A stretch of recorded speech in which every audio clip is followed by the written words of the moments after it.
Sarah Chen sat in the back corner of advanced physics, her dark hair falling like a curtain across her face as she scribbled notes with mechanical precision. Around her, classmates chatted and laughed, but she might as well have been invisible. When Professor Martinez called on her, she answered in barely a whisper, causing half the class to crane their necks just to hear her response. "Speak up, Sarah," Martinez said gently, not unkindly. "We can't hear you back there." Sarah's cheeks burned red as she repeated her answer about quantum entanglement theory, her voice still soft but slightly louder. The explanation was flawless, demonstrating an understanding that surpassed most graduate students. Yet when she finished, she immediately looked down at her desk, wishing she could disappear entirely. This was her reality at New Geneva University. Brilliant but forgotten, exceptional but ignored. Her professors knew her work was outstanding.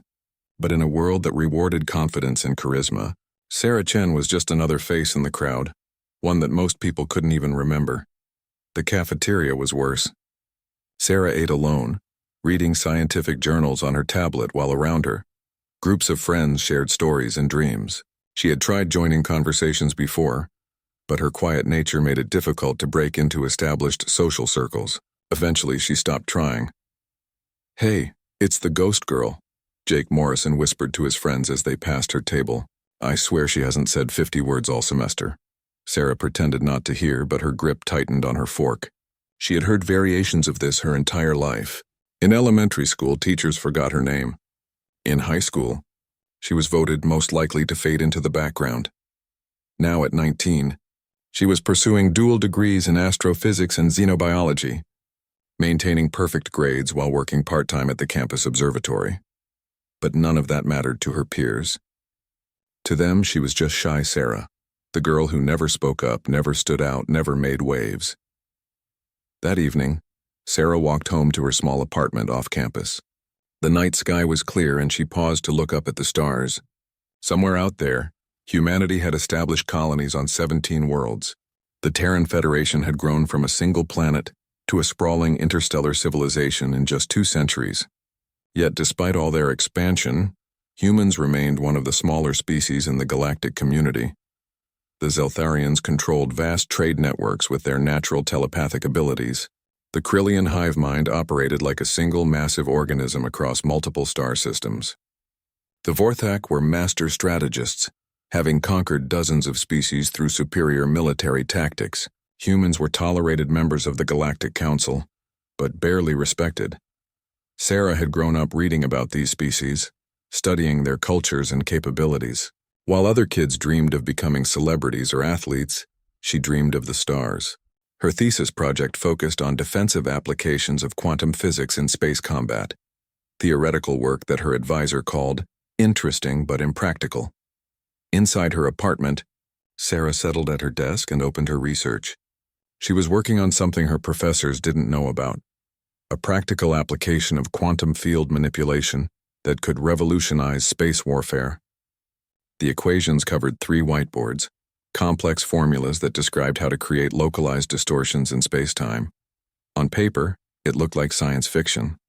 In reality, Sarah had run the calculations hundreds of times. The math worked. The theory was sound, but she had no way to test it, and even if she could, who would listen to a shy college student? Her computer chimed with an incoming message. Sarah frowned. She rarely received personal communications. The sender was listed as Terran Defense Force Recruitment Division. The message was brief. "Ms. Chen, your academic work has come to our attention. We would like to discuss opportunities for advanced research within the TDF. Please contact us at your earliest convenience." Sarah stared at the screen. The Terran Defense Force was humanity's military arm, responsible for protecting human colonies and representing Earth's interests in the galaxy. They recruited from top universities, but usually sought out students with leadership experience, stellar social records, and commanding personalities. Everything Sarah wasn't. She almost deleted the message, assuming it was a mistake. But curiosity won out, and she found herself dialing the contact number. TDF Recruitment. Officer Martinez speaking. Hello? Sarah said quietly. "I received a message about research opportunities. This is Sarah Chen, Ms. Chen. Thank you for calling. I'm Lieutenant Martinez, and I've been reviewing your academic file. Your work on quantum field applications is remarkable. We'd like to offer you a position with our Advanced Research Division." Sarah was speechless. Finally, she managed, "I think there might be some mistake. I'm not really. I don't have the kind of background you usually look for. Ms. Chen, we're not looking for politicians or public speakers. We need brilliant minds who can solve problems others can't even see. Your professors speak very highly of your analytical abilities, and your theoretical work on space-time manipulation caught the attention of some very important people." "What kind of position?" Sarah asked, her voice barely audible. "Research and development initially, but given the current galactic situation, we may need your expertise in more direct applications. Are you familiar with the Krillian expansion in the Outer Rim?" Sarah knew about it from news reports. The Krillian hive had been steadily absorbing smaller species, adding their biological and technological distinctiveness to their collective. 3 human colonies had gone silent in the past month. "I've read about it," she said. "The situation is deteriorating rapidly. The Galactic Council seems reluctant to intervene, and frankly, most species see humans as expendable. We need every advantage we can get, Ms. Chen. We need people like you." Sarah's heart raced. For the first time in her life, someone was telling her she was needed, that her mind and her work mattered. But the thought of leaving her quiet, safe world terrified her. "I'll need to think about it," she whispered. "Of course, but Ms. Chen, time is a luxury we may not have much longer. The galaxy is changing and humanity needs to change with it. Your research could save lives. It could save our entire species." After hanging up, Sarah sat in her dark apartment staring out at the stars. Somewhere among those distant points of light, humans were fighting and dying. The shy girl who couldn't speak up in class was being asked to help defend her entire species. She thought about Jake Morrison's comment, about being the ghost girl who faded into the background. Maybe it was time to step out of the shadows. Maybe it was time to stop being invisible. 3 days later, Sarah stood before the imposing gates of Luna Base 7, the Terran Defense Force's primary research facility. The moon's gray landscape stretched endlessly around the complex, while Earth hung like a blue jewel in the black sky above. Her single duffel bag felt impossibly small as automated security scanners verified her identity. "Welcome to LB7, Ms. Chen," said Commander Elena Vasquez, a stern woman with silver-streaked hair and calculating eyes. "I hope you're ready to work." "We don't have time for adjustment periods," Sarah nodded, not trusting her voice. The base was a maze of pristine corridors and humming machinery, filled with people who moved with purpose and confidence, everything she wasn't. Scientists in white coats discussed complex projects in loud voices while military personnel strode past with the easy authority she'd always envied. "Your quarters are in Section C," Vasquez continued as they walked. "You'll be working with Dr. Harrison's team on Project Quantum Shield. Your theoretical work on space-time manipulation has been classified and expanded into an active weapons program." "Weapons?" Sarah's voice cracked slightly. "I thought this was research. Research that can keep humans alive, Ms. Chen. The Krillians aren't interested in peaceful coexistence. They view other species as components to be absorbed. Your work might be the edge we need." They entered a massive laboratory filled with equipment Sarah had only dreamed of using. Quantum computers hummed quietly while holographic displays showed complex mathematical models floating in 3-dimensional space. At the center of it all stood Dr. Marcus Harrison, a tall man with wild gray hair who looked up from a tablet with intense blue eyes. "So you're the quantum prodigy," he said, extending his hand. "I've read your papers. Brilliant work, though your presentation could use some polish." Sarah shook his hand weakly. "Thank you, sir. Don't call me sir. I work for a living," Harrison grinned. "Marcus will do fine. Now let me show you what we've built based on your theories." He led her to a section of the lab dominated by a strange crystalline structure suspended in a containment field. Energy patterns danced through its core like captured lightning, and Sarah could feel the hair on her arm standing up from the electromagnetic interference.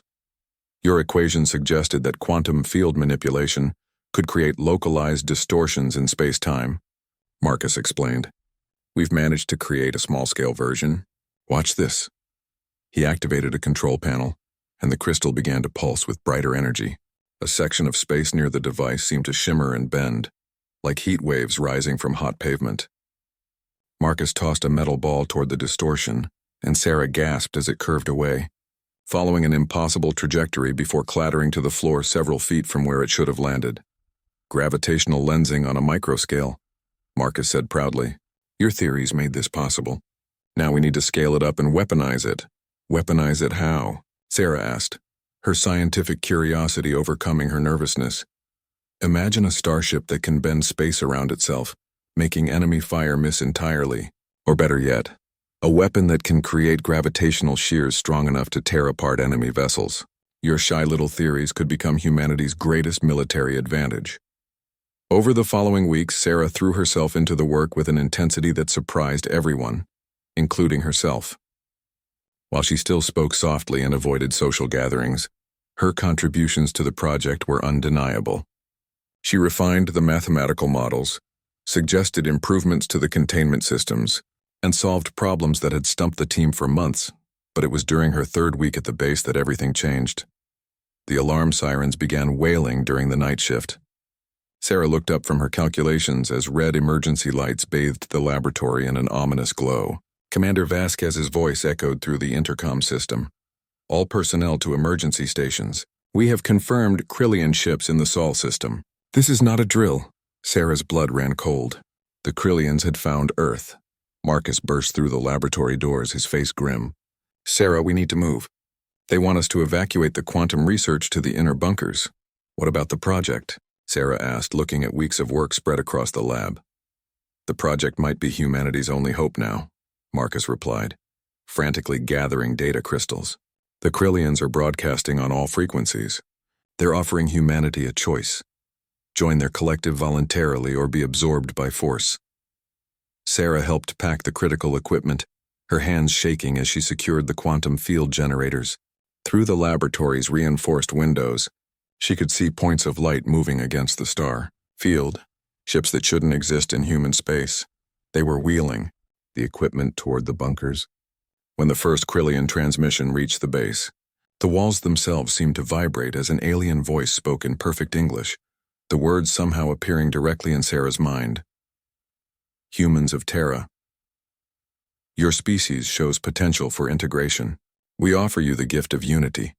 Consciousness shared among billions, knowledge accumulated across galaxies, purpose beyond individual existence. Those who resist will be processed. Those who comply will be elevated. In the bunker, military officers huddled around communication arrays while scientists clutched their most important research. Sarah found herself pressed against a wall, watching as humanity's leaders tried to coordinate a defense against an enemy that had absorbed dozens of species. How many ships? Commander Vasquez asked into her headset. Initial count shows 47 Krillian vessels, came the reply. They're maintaining formation beyond lunar orbit, but they've launched what appear to be scout ships toward Earth. Sarah closed her eyes, thinking of her quiet apartment, her professors who barely remembered her name, the classmates who called her a ghost. All of it seemed impossibly distant now. The girl who couldn't speak up in class was now hiding in a bunker, while aliens decided the fate of her species. But as fear threatened to overwhelm her, another feeling began to grow. It started small, like a spark in her chest, but gradually expanded until it filled her entire being. It wasn't courage. Sarah knew she wasn't brave. It wasn't confidence. She still felt like the same shy girl she'd always been. It was determination. Cold, analytical determination. The Krillians thought humans were weak, primitive, easily absorbed. They saw humanity as just another species to add to their collective, but they had made one critical error. They had never encountered a shy girl with a quantum field generator and nothing left to lose. Marcus, Sarah said, her voice still quiet but carrying a new edge. How long would it take to modify the quantum field array for wide area deployment? Marcus looked at her with surprise. Wide area? Sarah, we haven't even perfected the small-scale version. Expanding it would be incredibly dangerous. More dangerous than being absorbed by aliens? Marcus paused, then began calculating rapidly on his tablet. If we could boost the power output by a factor of 10,000, redirect the field harmonics and create a stable containment matrix, theoretically we could affect an area roughly the size of Earth's orbital space. Sarah nodded, her mind already racing through the possibilities. What would happen to ships caught in a large-scale gravitational distortion? They'd be torn apart by tidal forces, Marcus said. Then his eyes widened as he understood what she was suggesting. Sarah, you're talking about turning space itself into a weapon. I'm talking about giving the Krillians something they've never seen before, Sarah replied. I'm talking about showing them that humans aren't as helpless as they think. For the first time in her life, Sarah Chen was about to stop being invisible. The bunker had become a hive of desperate activity. Military personnel coordinated with Earth's orbital defense platforms while scientists worked frantically to weaponize technologies that had never been tested beyond laboratory conditions. Sarah sat cross-legged on the floor beside the quantum field generator. Her tablet balanced on her knees as she recalculated field harmonics for the 100th time. "This is insane," muttered Dr. Patricia Wong, one of Marcus's senior researchers. "We're talking about creating gravitational anomalies that could destabilize Earth's orbit." "The Krillians will destabilize more than our orbit if we don't try," Sarah replied without looking up from her calculations. Her voice was still soft, but there was steel beneath it now. "The math works. We can create localized distortions without affecting planetary gravity." Commander Vasquez approached their makeshift workstation, her expression grim. "Chen, I need to know. What exactly are you proposing to do to those ships?" Sarah finally looked up, her dark eyes steady despite the chaos around them. "Space-time isn't as stable as most people think. Matter and energy exist in a delicate balance with the fabric of reality itself. If we can create artificial gravitational gradients around the Krillian ships, in plain English, please, we're going to stretch them until they break apart," Sarah said simply. "Like pulling taffy, but with starships." The commander stared at her for a long moment. "And you're certain this will work?" "I'm certain the mathematics are correct. I'm certain our current alternatives are limited." Sarah saved her calculations and stood up. "I'm also certain that if we don't try something, those ships up there are going to turn every human being into part of their collective consciousness." Through the bunker's communication system, updates continued to flow from Earth's defense forces. The Krillian scout ships had begun scanning major population centers. Worse, they were broadcasting some kind of signal that was affecting people in the scanned areas. Reports described sudden personality changes, loss of individual will, and strange synchronized behaviors. "They're testing their absorption process," Marcus realized, his face pale, "converting populations gradually rather than all at once." Sarah watched the data streams flowing across the main display screens.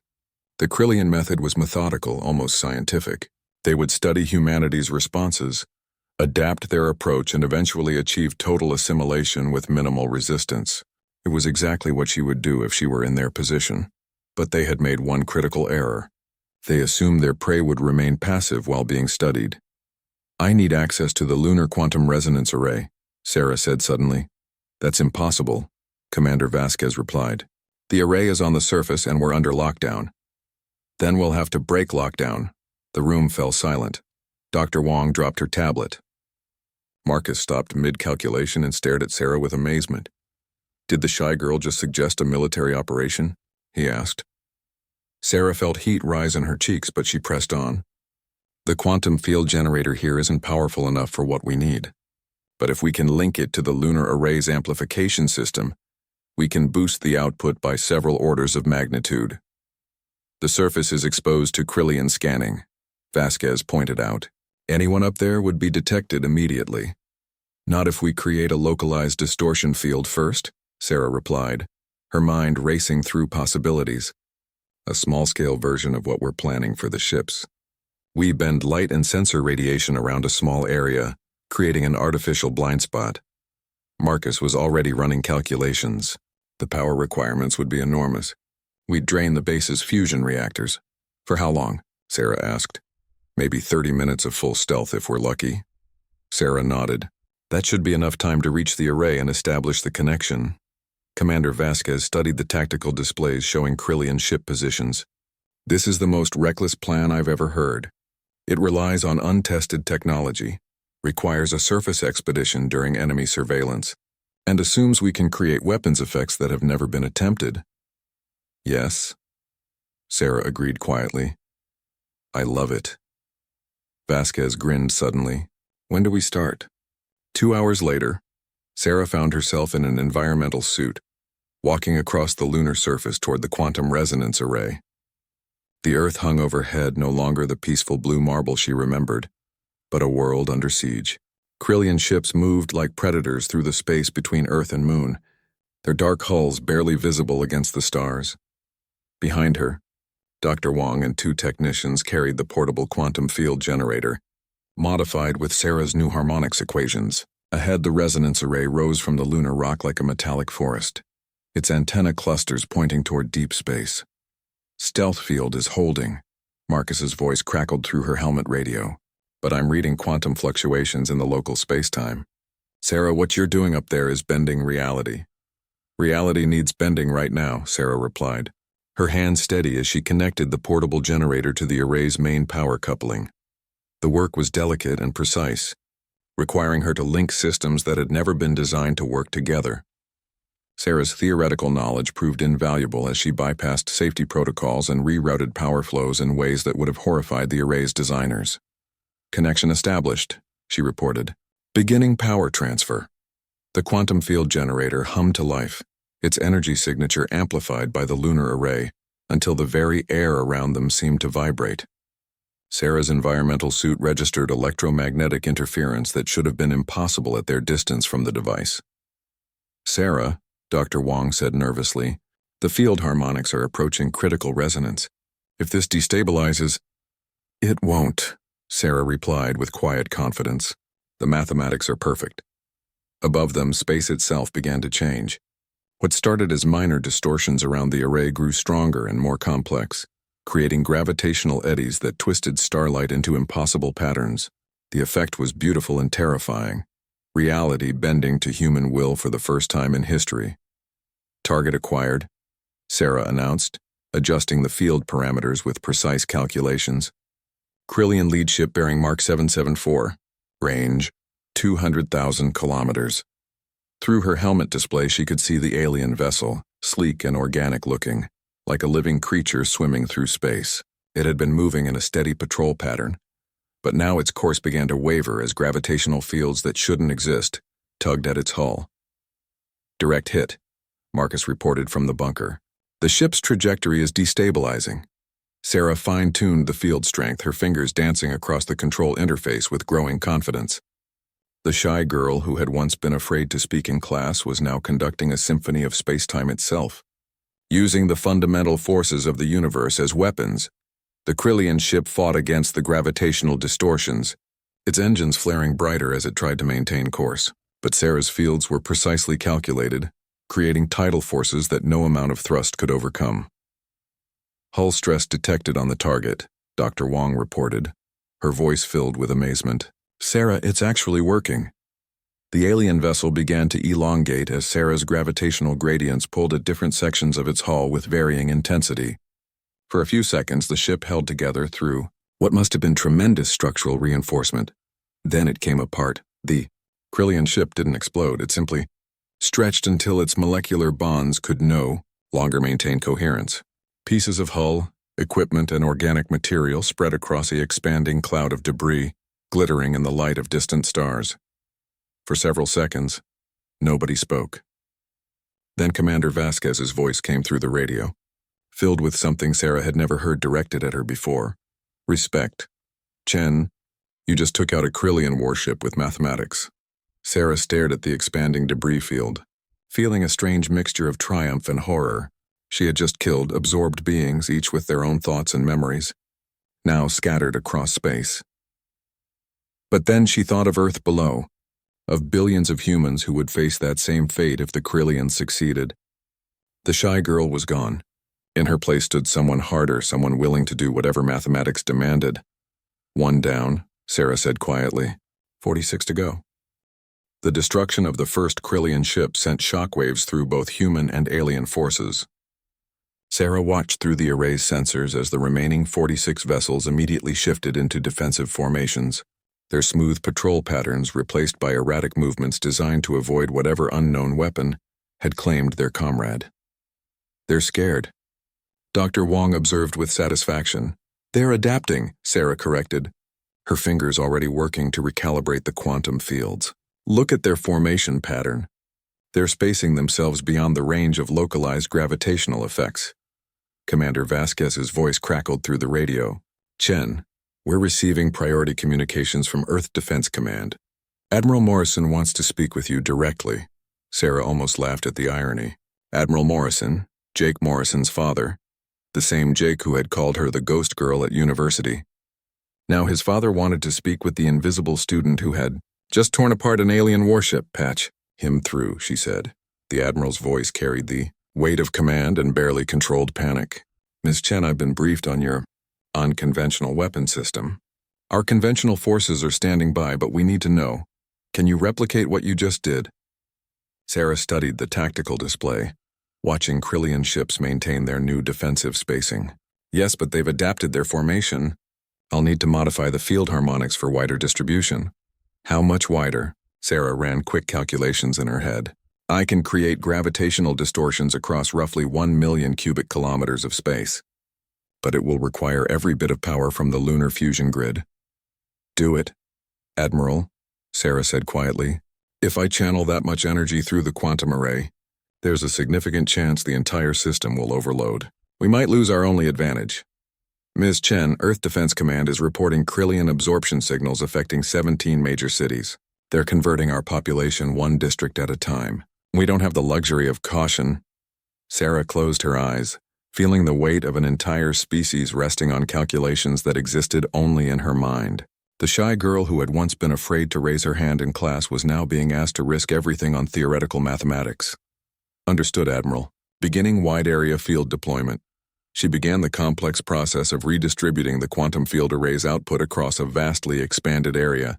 Instead of focusing gravitational distortions on a single target, she would create a web of intersecting forces that would trap multiple ships simultaneously. Sarah, Marcus's voice carried a warning tone.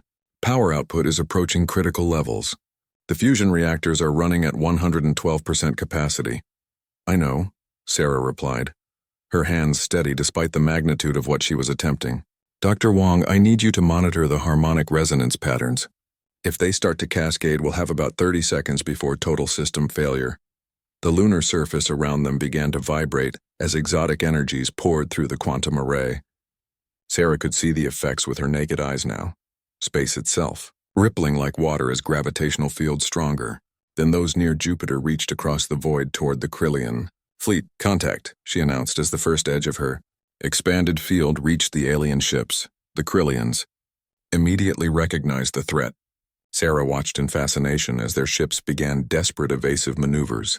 But they were trapped in a three-dimensional web of gravitational distortions that pulled them in multiple directions simultaneously. Target Cluster 1 is caught in the field, Dr. Wong reported. Hull stress indicators are climbing rapidly. Sarah fine-tuned the field strength, balancing the need for destructive force against the risk of overloading their systems. She could feel the mathematics flowing through her consciousness like music, each equation building on the next to create harmony from chaos. The first group of Krillian ships began to succumb to the same fate as their predecessor. But these vessels were larger, more heavily reinforced, and Sarah had to increase the field intensity to achieve the same tidal effects. Warning. Marcus's voice was tight with concern. We're at 120% reactor capacity. Sarah, you need to dial this back. Not yet, Sarah replied, watching as alien hulls began to stretch and deform. Almost there. 3 more ships came apart in sequence, their debris fields expanding like deadly flowers against the starscape. But the remaining Krillians had found their own solution. New contacts, Dr. Wong called out urgently. Krillian ships are launching some kind of energy discharge toward our position. Sarah looked up to see streams of coherent plasma racing toward the lunar surface. The Krillians had decided that if they couldn't escape her trap, they would eliminate its source. Impact in 40 seconds, Marcus reported. Sarah, you need to shut down and take cover. Sarah stared at the incoming weapons fire, then at the tactical display showing dozens of Krillian ships still threatening Earth. The mathematics were clear. She could destroy perhaps 10 more vessels before the plasma reached them, but only if she maintained full power to the array, full power that would leave her exposed on the lunar surface with nowhere to run. Sarah, Dr. Wong said urgently, we have to evacuate now. Sarah's hands hovered over the control interface. The shy girl inside her screamed to run, to hide, to let someone else make the hard decisions. But that girl had died the moment she stepped out of her apartment and answered the TDF's call. Negative, she said quietly. I'm staying. Sarah, don't be a hero, Marcus pleaded. There will be other opportunities. Will there? Sarah asked, adjusting the field parameters to target the largest cluster of remaining ships. How many humans will be absorbed while we rebuild the array? How many cities will be converted while we develop new weapons? She began the final sequence, channeling every erg of available power into the gravitational distortion web.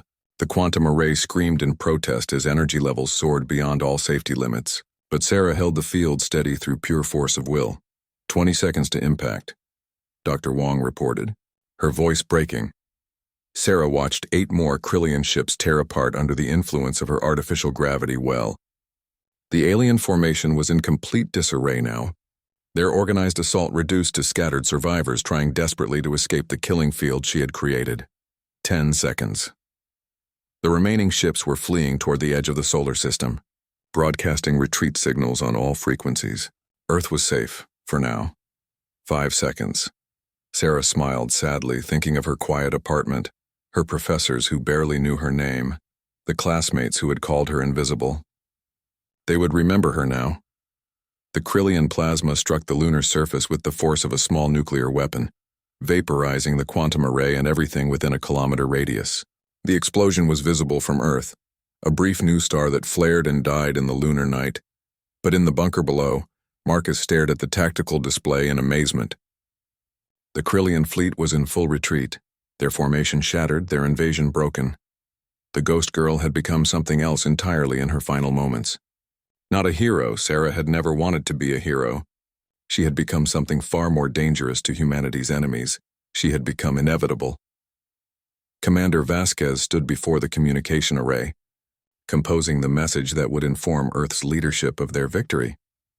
But first she opened a private channel to Admiral Morrison. Admiral, this is Luna Base 7. The Krillian threat has been neutralized. Repeat, the invasion fleet is in full retreat. Confirmed, Commander. Casualties? Vasquez looked at the crater where the quantum array had been, where a shy girl from New Geneva University had chosen mathematics over survival. 1, sir. But Admiral, you need to know something about Ms. Chen. What's that, Commander? She wasn't shy. She was just waiting for the right equation. 3 months after Sarah Chen's sacrifice, the galaxy had learned a new word: gravitational warfare. The term spread through alien communication networks like wildfire, carrying with it the terrifying implications of what humanity had achieved on that lunar battlefield. Admiral Morrison stood in the rebuilt Luna Base 7 Command Center, studying intelligence reports that would have seemed like fantasy a year earlier. The Krillian collective, masters of biological absorption and hive mind tactics, had completely withdrawn from human space. More remarkably, they had ceased expansion operations against all species in their sector. They're afraid, reported Captain Elena Rodriguez, Morrison's intelligence officer. Our xenopsychology teams believe the Krillians view gravitational manipulation as a form of reality. Manipulation, something that challenges their fundamental understanding of how the universe works, Morrison nodded. But his attention was focused on the memorial wall where Sarah's photograph hung alongside other heroes of the Sol defense. In the image, she looked exactly as he remembered from his son's descriptions. Quiet, unremarkable, easily overlooked. Jake had called her the ghost girl who never spoke up in class. Jake had been wrong about many things. What about the other species? Morrison asked. That's where it gets interesting, sir. The Zeltharian Trade Confederation has requested formal diplomatic meetings. They want to discuss enhanced cooperation with humanity. The Vorthak Strategic Council has sent similar overtures. Rodriguez pulled up a holographic display showing the local galactic sector. Previously, humanity's 17 colonies had been scattered points of light in a vast darkness, barely noticed by major galactic powers. Now those same points were surrounded by trade routes, diplomatic missions, and, most tellingly, buffer zones that other species maintained at respectful distances. Show me the Vorthak analysis, Morrison requested. The display shifted to show a detailed intelligence breakdown. The Vorthak were master strategists, a species that had built their empire on superior military planning and tactical doctrine. Their assessment of humanity's new capabilities was both thorough and deeply unsettling. According to intercepted communications, Rodriguez explained, the Vorthak Military Command considers gravitational warfare to be potentially unstoppable. Their strategic models suggest that any species capable of manipulating space-time at will could, theoretically, destabilize entire star systems. Morrison felt a chill. Could we actually do that? Unknown, sir. Dr. Harrison's team is still analyzing Ms. Chen's final calculations. The mathematics are complex beyond current understanding, but the Vorthak don't know our limitations. That was the key, Morrison realized. Sarah's final act had created a reputation that far exceeded humanity's actual capabilities. The galaxy now saw humans as masters of exotic physics, capable of weaponizing the fundamental forces of reality itself. In the rebuilt laboratory where Sarah had first seen her theories come to life, Dr. Marcus Harrison worked with a team of physicists trying to understand her final calculations. The equations she had left behind were revolutionary, but they were also incomplete, fragments of a greater mathematical framework that had died with her on the lunar surface. She was working 3 steps ahead of us, Harrison explained to a group of visiting scientists from Earth's universities. These field harmonics suggest applications we haven't even considered. Defensive shields that could deflect entire asteroid belts, propulsion systems that could fold space for faster-than-light travel, even the possibility of creating artificial pocket dimensions. Dr. Patricia Wong, now head of the Advanced Physics Division, studied the holographic representations of Sarah's work. The tragedy is that she probably didn't realize how revolutionary her thinking was. She saw these as simple solutions to immediate problems. Simple? Asked Dr. Elizabeth Warren from MIT. To Sarah, yes. She thought in mathematical absolutes. If the equations balanced, the solution was correct. She didn't understand that what she was doing was impossible. Harrison pulled up Sarah's personal notes recovered from her apartment after her death. The margins of her textbooks were filled with calculations that would have taken most physicists months to complete. She had been working on problems that the scientific community hadn't even identified yet. Look at this. Harrison pointed to a series of equations scrawled across 3 pages. She was exploring the possibility of creating stable wormholes using quantum field manipulation.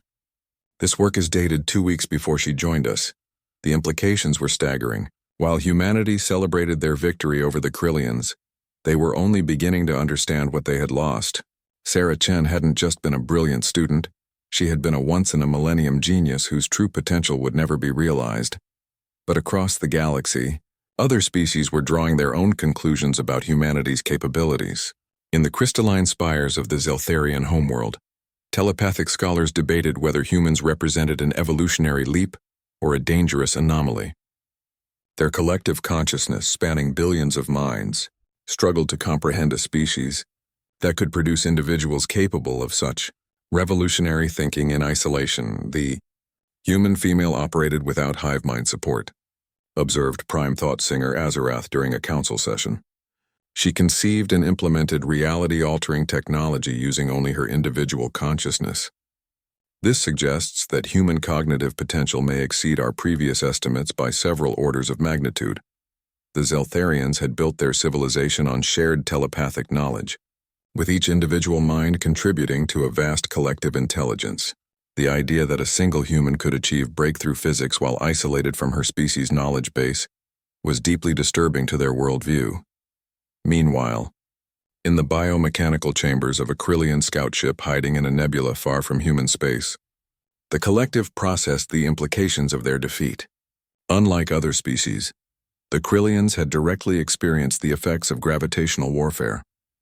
They had felt their ships torn apart by forces that shouldn't exist, had watched their carefully planned invasion crumble before weapons that bent the laws of physics. Analysis indicates the human weapon was operated by a single individual, the ship's biocomputer concluded, its organic circuits pulsing with data streams from the collective consciousness. Probability suggests this individual was not representative of average human capabilities. Irrelevant, replied the collective through millions of absorbed minds speaking in unison. If humans can produce such individuals, they represent an existential threat to orderly assimilation. Species classification, extreme hazard, recommendation, complete avoidance until countermeasures can be developed. For the first time in their expansion across the galaxy, the Krillian collective had encountered a species they were afraid to absorb. The shy girl who couldn't speak up in physics. Class had become humanity's Shield against one of the galaxy's most aggressive civilizations, but perhaps the most significant reaction came from the Vorthak Strategic Council, where military planners struggled to develop tactics against an enemy who could manipulate gravity itself. General Korthak VII, Supreme Commander of Vorthak military forces, studied holographic battle reconstructions with growing unease. Standard fleet formations are useless against gravitational weapons, he concluded during a strategic briefing. Ship armor provides no protection against tidal forces. Even our most advanced shielding cannot deflect attacks that target space-time itself. His tactical advisors shifted nervously. The Vorthak had conquered dozens of species through superior strategy and overwhelming force. They had never encountered weapons that made conventional military doctrine obsolete. "What are our options?" asked Subcommander Vorthak 12. "Diplomatic solution," Korthak 7 replied grimly. "We offer alliance to the humans before they develop full mastery of their new capabilities. Better to have them as partners than enemies." Back on Earth, President Sarah Martinez, no relation to the late physicist, reviewed the flood of diplomatic overtures from species that had previously ignored humanity's existence. The irony wasn't lost on her. Sarah Chen's death had elevated humanity from galactic footnote to major power in less than 6 months. "The Consortium of Free Worlds wants to offer us full membership," reported Secretary of State Johnson. "They're waiving the usual 100-year probationary period and offering immediate voting rights. What do they want in return?" Martinez asked. "Assurance that we won't develop gravitational weapons for offensive use." Martinez almost laughed. Humanity was being asked to promise not to use weapons they couldn't actually build. Sarah's calculations were so advanced that Earth's top physicists estimated it would take decades to fully understand them, and possibly centuries to replicate her achievements. But the galaxy didn't know that. To alien civilizations, humanity had gone from primitive newcomers to reality-warping superpower overnight. The quiet girl who had been invisible in her university classes had made her entire species impossible to ignore. In her private moments, Martinez often wondered what Sarah would have thought about her posthumous fame. 1 year after the Battle of Luna, Jake Morrison stood in the Memorial Garden of New Geneva University, staring at a bronze plaque that bore his former classmate's name. The inscription was simple: Sarah Chen, physicist, defender, ghost no more. Students walked past without pausing, most too young to remember the quiet girl who had sat in the back of advanced physics. Jake remembered, though. He remembered calling her the ghost girl, remembered how she had faded into the background of every class, every social gathering, every moment of university life. The irony burned like acid in his throat. The girl he had dismissed as invisible had become the most visible human in galactic history. "You probably think this is funny," he said quietly to the plaque. "The whole galaxy knows your name now, and I can barely get anyone to return my calls about my research proposal." Jake had followed his father into military service, specializing in xenotechnology analysis. His current project involved studying salvaged Krillian biomechanical components recovered from the ship Sarah had destroyed. The work was important, cutting-edge, and completely overshadowed by the legend of what she had accomplished. Behind him, footsteps approached on the garden path. Jake turned to see Dr. Marcus Harrison, looking older and more tired than he had a year ago. The physicist had become something of a celebrity himself, as one of the few people who had worked directly with Sarah during her final weeks. "Dr. Harrison," Jake said, straightening, "I didn't expect to see you here." "I come here sometimes," Harrison admitted, settling onto a bench near the memorial, "trying to understand what we lost." Jake sat beside him, studying the older man's face. "You mean the technology?" "No," Harrison said softly. "I mean the person. We've spent a year trying to decode her final calculations, and we keep discovering that they're even more revolutionary than we initially thought. But we've lost the mind that created them." Harrison pulled out a tablet, its screen showing complex mathematical equations. "These are Sarah's notes on dimensional folding theory. She was exploring the possibility of creating pocket universes, literally manufacturing space itself. The applications are staggering. Unlimited energy storage, faster than light communication, even the possibility of creating habitable dimensions larger than star systems." Jake stared at the equations, recognizing perhaps one symbol in 10. She was working on this while she was a student? "In her spare time," Harrison confirmed. "We found 17 different theoretical frameworks in her personal files. each one representing decades of potential research. Artificial gravity, temporal mechanics, quantum consciousness transfer. She was thinking about problems that most physicists haven't even imagined yet. The weight of missed opportunity hung between them like a physical presence. Jake thought about all the times he had seen Sarah in the cafeteria, eating alone while reading scientific journals. He could have approached her, could have tried to understand what she was thinking about. Instead, he had dismissed her as antisocial and moved on. The Zeltharians sent another diplomatic delegation yesterday, Harrison continued. They want to establish a joint research institute on Mars, specifically to study gravitational physics. They're offering to share their telepathic enhancement technologies in exchange for access to Sarah's theoretical work. That sounds like a good deal. It is, but here's the problem. We don't really understand her work well enough to explain it to anyone else. Her calculations are so far ahead of our current mathematics that we're essentially trying to reverse engineer a revolution we can't comprehend. Harrison showed Jake another screen, this one displaying a three-dimensional model of intersecting energy fields. This is her final field configuration, the one she used to destroy the Krillian ships. We can replicate it on a small scale, but we don't understand why it works. Sarah intuited relationships between quantum mechanics and general relativity that our best theories say shouldn't exist. Jake watched the energy patterns flow across the screen like living things, beautiful and incomprehensible. What do the other species think about our limitations? They don't know. Harrison smiled grimly. And we're not telling them. As far as the galaxy is concerned, humanity has mastered gravitational warfare and is probably working on even more advanced weapons. Our reputation is built on mystery and misdirection. The irony wasn't lost on Jake. Sarah had been invisible in life, overlooked and ignored by everyone around her. In death, she had made humanity impossible to ignore. But the true nature of her achievement remained as invisible as she had once been. There's something else, Harrison said, his voice dropping to barely above a whisper. Something we haven't told anyone, not even the government. Jake leaned closer. What? Sarah's final calculations, they weren't just about weapons. Hidden in the field harmonics, buried in equations that most people would dismiss as mathematical artifacts, we found something else. Harrison manipulated his tablet, showing Jake a new set of equations. These were different, more elegant somehow, with a symmetry that even Jake could appreciate. We think she was working on consciousness transfer, Harrison said quietly. The mathematical framework suggests it might be possible to encode human awareness into quantum field patterns. Not just copying memories or personality, actually transferring the essence of consciousness itself into a stable energy matrix. Jake felt his blood chill. You mean she might have, we don't know. The power levels required would be enormous, far beyond what we achieved during the battle. But the mathematical foundation is there, hidden in calculations that everyone assumed were purely weapons-related. The implications were staggering. If Sarah had somehow encoded her consciousness into the quantum fields she had generated, if some echo of her awareness existed in the mathematical structures she had left behind, then humanity's greatest mind might not be lost after all. Have you tried to activate the consciousness transfer protocols? Jake asked. We can't, Harrison replied. The power requirements would need an entire star's output channeled through quantum arrays we don't know how to build. And even if we could generate the energy, we don't understand the encoding mechanism well enough to risk activation.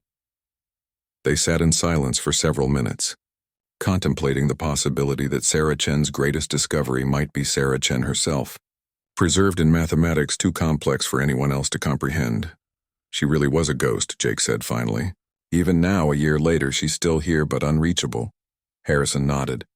The girl who was invisible in life has become invisible in death, but in a completely different way. She's everywhere in the equations and every calculation we make based on her work. But we can't touch her, can't communicate with her, can't even prove she's really there. Jake looked at the memorial plaque again, reading the simple inscription. Around them, students continued their daily routines, most unaware that they were walking through a garden dedicated to someone who might have solved the greatest mystery of existence itself. Dr. Harrison, Jake said slowly, what if we're approaching this wrong? What if instead of trying to activate her consciousness transfer protocols, we should be trying to communicate with them? Harrison turned to stare at him. What do you mean? You said her awareness might be encoded in quantum field patterns. What if those patterns are still active? still processing information at a level we can't detect. What if Sarah is trying to communicate with us but we don't know how to listen? The physicist was quiet for a long moment, his mind clearly racing through possibilities. That would require quantum resonance detection equipment more sensitive than anything we've ever built. We'd need to monitor field fluctuations at the Planck scale, looking for patterns that suggest conscious intent. But it's possible? Theoretically. Harrison's voice carried a new edge of excitement. If Sarah did encode her consciousness into quantum matrices, those matrices would still be interacting with local space-time. We might be able to detect the interactions, maybe even establish a communication protocol. Jake stood up, feeling a strange mixture of hope and terror. Then we need to try. We owe her that much. Harrison was already making notes on his tablet, sketching out detection arrays and calculation frameworks. This will take months to set up, assuming we can get approval and funding. And there's no guarantee we'll find anything. There's no guarantee we won't, Jake replied. Besides, what's the worst that could happen? We waste some time and resources proving that consciousness transfer is impossible. Or we succeed, Harrison said quietly, and discover that the shy girl who couldn't speak up in class has been waiting a year for someone to figure out how to hear her. As they walked away from the memorial garden, neither man noticed the subtle fluctuation in the electromagnetic field around Sarah's plaque. A brief, almost imperceptible pattern that lasted exactly long enough to spell out a single word in binary code. Finally, 6 months later, Dr. Marcus Harrison stood before the most sensitive quantum detection array ever constructed, watching readouts that defied everything he thought he knew about physics. The equipment filled an entire sub-level of Luna Base 7, its sensors calibrated to detect field fluctuations smaller than the width of a proton. Jake Morrison sat at the main console, his fingers dancing across holographic interfaces as he fine-tuned the detection parameters. His military training had proven invaluable in organizing the project, while his guilt over dismissing Sarah had driven him to work 18-hour days for half a year. Pattern recognition software is online, Jake reported. If there's any conscious structure in the quantum foam, we should be able to detect it. Harrison nodded, but his attention was focused on the theoretical framework they were testing. Sarah's final calculations had suggested that consciousness could exist as stable patterns in quantum field matrices, potentially surviving the destruction of biological substrates. If she was right, if she had somehow encoded her awareness into the gravitational distortions she had created, then those patterns might still be active. Beginning wide-spectrum scan, Harrison announced to the small team of physicists and technicians gathered around the array. Remember, we're looking for patterns that suggest intentional structure rather than random quantum fluctuations. The detection grid hummed to life, its sensors reaching out through space-time to sample the quantum substrate of reality itself. Data began flowing across multiple screens, showing the chaotic dance of virtual particles appearing and disappearing in the vacuum of space. For 3 hours, they found nothing but noise. Random quantum events, background radiation, the normal chaos of subatomic existence. Jake began to wonder if they were chasing shadows, if grief and hope had led them to see patterns where none existed. Then at 14:32 GMT, the sensors detected something extraordinary. Dr. Harrison, called out Dr. Patricia Wong from her monitoring station, I'm seeing organized fluctuations in Sector 77 Alpha. The pattern is too regular to be natural. Harrison rushed to her console, studying the data stream. What he saw made his heart race. Embedded in the quantum foam around Luna Base 7, barely detectable even with their sophisticated equipment, were field patterns that pulsed with mathematical precision. It's not random, he whispered. Jake, look at this. The fluctuations are following a prime number sequence. Jake abandoned his own station to peer over Harrison's shoulder. The data was undeniable. Quantum field disturbances were occurring at intervals corresponding to prime numbers. 2, 3, 5, 7, 11, 13, 17. The pattern was too organized to be coincidental. Someone is trying to get our attention, Jake said, his voice barely controlled. Harrison activated the communication protocol they had developed, a system for translating mathematical concepts into quantum field manipulations. If Sarah's consciousness really was encoded in the local spacetime, this might allow basic communication. Beginning transmission, he announced. Broadcasting mathematical query, square root of -1. They waited, watching the sensors with desperate intensity. For several minutes, nothing happened.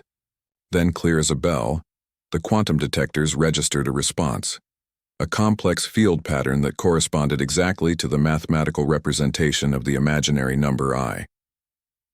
The laboratory fell silent. Every person present understood the implications of what they had just witnessed. Something intelligent was manipulating quantum fields around their station, something that understood advanced mathematics and was capable of real-time communication. "Sarah?" Harrison whispered into the communication array. "Is that you?" The response came as a series of quantum fluctuations that spelled out a single word in binary code. "Obviously." Jake laughed despite himself, recognizing the dry humor that had occasionally surfaced during Sarah's university days. Even as a pattern of conscious energy existing in the quantum substrate of reality, she was still fundamentally herself. "How?" Harrison transmitted. "How are you conscious without a biological brain?"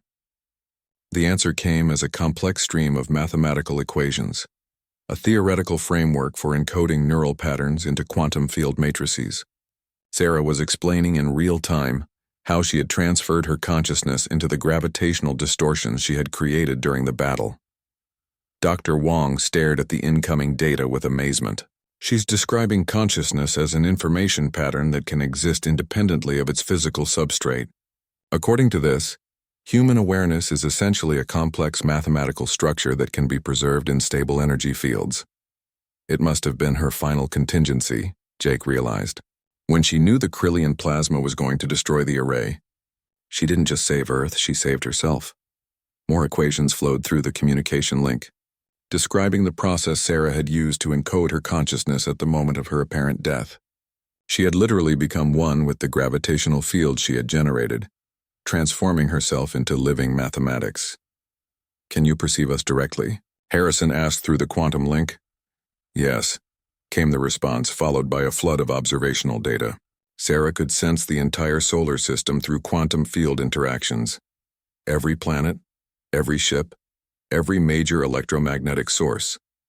Her awareness had expanded beyond human limitations to encompass the gravitational environment of local space. "What's it like?" Jake transmitted, his curiosity overcoming his scientific objectivity. The answer came as a complex emotional equation, mathematical representations of wonder, isolation, and something approaching transcendence. Sarah was experiencing reality from a perspective no human had ever achieved, but she was doing it alone. "I've been waiting," her next transmission read. "Watching, learning. The galaxy is more complex than we imagined." Harrison felt a chill as he read her data streams. Sarah hadn't just survived her transformation. She had been actively studying galactic civilization from her unique vantage point. She had access to information that no human intelligence agency could obtain. "What have you learned?" he asked. Sarah's response was a comprehensive intelligence briefing that made every previous assessment of galactic politics obsolete. She had been monitoring alien communications, observing fleet movements, analyzing technological developments across dozens of species. Her quantum consciousness could intercept subspace transmissions, detect stealth technologies, and observe events across multiple star systems simultaneously. "The Krillians are planning another invasion," she transmitted. "Not against Earth, they consider us too dangerous now. But they're targeting the Rigel colonies, believing humans won't defend non-Earth territories with gravitational weapons." Harrison felt his blood run cold. "When?" 3 months. "They're assembling a fleet in the Vega system, planning to strike fast and absorb the colonies before Earth can respond." Jake was already activating emergency communications protocols, alerting military command to the intelligence Sarah had provided. But Harrison was focused on a different concern. "Sarah, you've been alone for over a year, isolated in quantum space with no human contact. How are you maintaining psychological stability?" Her response was a mathematical representation of loneliness so profound, it brought tears to his eyes. Sarah had achieved technological transcendence at the cost of human connection. She existed as pure consciousness in the quantum foam, aware of everything but unable to touch anything. "There might be a solution," Harrison transmitted after several minutes of frantic calculation. "If we can construct quantum field generators based on your consciousness transfer protocols, We might be able to create stable interaction matrices. You could manifest yourself in physical space for limited periods. Dangerous, Sarah responded. Field collapse could disperse my consciousness permanently. But possible? A long pause, then. Yes, but the technology would also allow other applications. Quantum consciousness transfer could revolutionize human existence. Upload backup copies of awareness. Network multiple minds together. Create permanent digital immortality. Harrison realized the implications immediately. Sarah hadn't just solved the problem of consciousness preservation. She had opened the door to technologies that could transform humanity into something beyond biological limitations. The galaxy isn't ready for that kind of revolution, Jake transmitted. Most species would see it as an existential threat. I know, Sarah replied. That's why I've been waiting. But the Rigel situation changes things. We need advantages they can't anticipate. Harrison looked around the laboratory at his colleagues, all of whom were staring at the communication displays with expressions of awe and terror. Sarah Chen, the shy girl who had once been invisible in physics class, had become something unprecedented in galactic history. A purely intellectual being capable of existing in the quantum substrate of reality itself. What do you recommend? Harrison asked. Sarah's response was characteristically direct. Build the quantum manifestation array. Prepare consciousness transfer protocols for key personnel. If we're going to save Rigel, we'll need advantages that biological limitations can't provide. You're talking about creating quantum ghosts, Jake said quietly. Human consciousness freed from physical constraints.